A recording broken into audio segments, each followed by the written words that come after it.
Welcome back to Turf Talk. We're back from our Derby hiatus. Vance, the question on everyone's mind, can he do it? I certainly think he can. He's only got about 6 or 7 horses to beat on Saturday.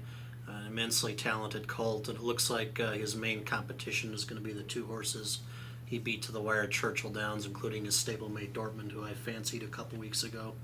I might stick with Dortmund in the Preakness this weekend. I wrote about it last week on a blog.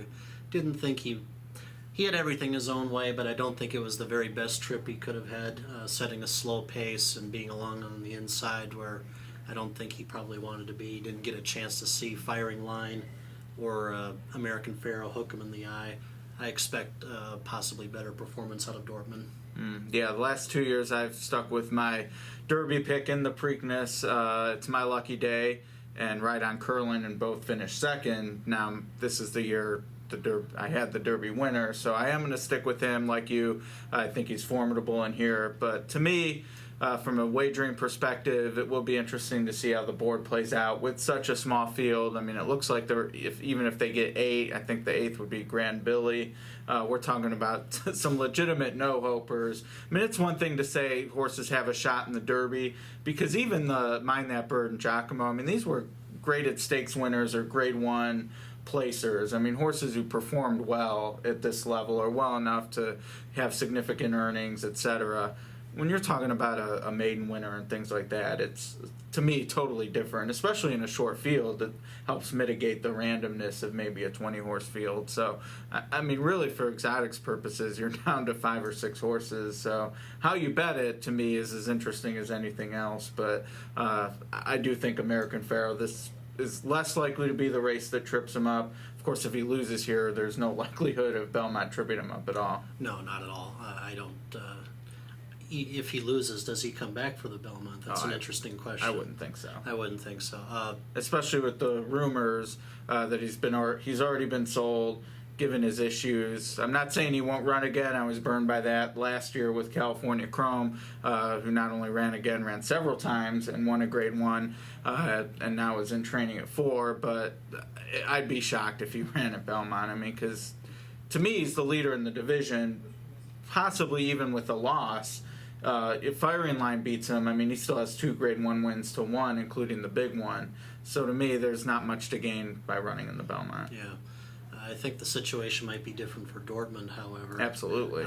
He kind of physically resembles Point Given, I imagine, and I think he could easily wheel back in 3 weeks and get the 1.5 miles, much better than his sire did, Big Brown.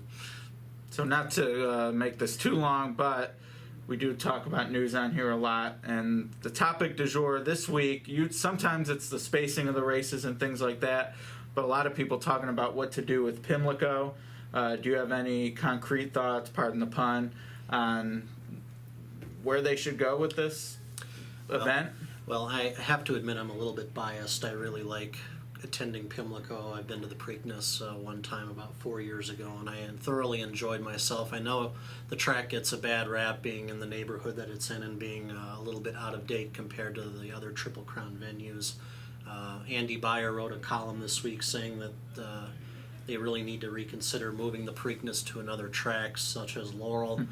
I think if the folks at Pimlico really want to, change the facility, at least in the short term, you and I talked about this yesterday. A good idea, in my opinion, would be to take the old stands, at the top of the stretch and maybe convert those into suites of some kind. There'll still be plenty of space for everybody who wants to go to the Preakness and to go there, rather than going to a venue where only 40 or 50,000 people could fit in there. Yeah, I think politically it's going to be awfully hard to leave Baltimore. And then just from a space and cost perspective, that sort of leaves you with the land you already have. And to me, I'm with you. I mean, I've been to several Preaknesses. I enjoy it. The neighborhood's never been an issue. I think that's an easy foil for people to lean on.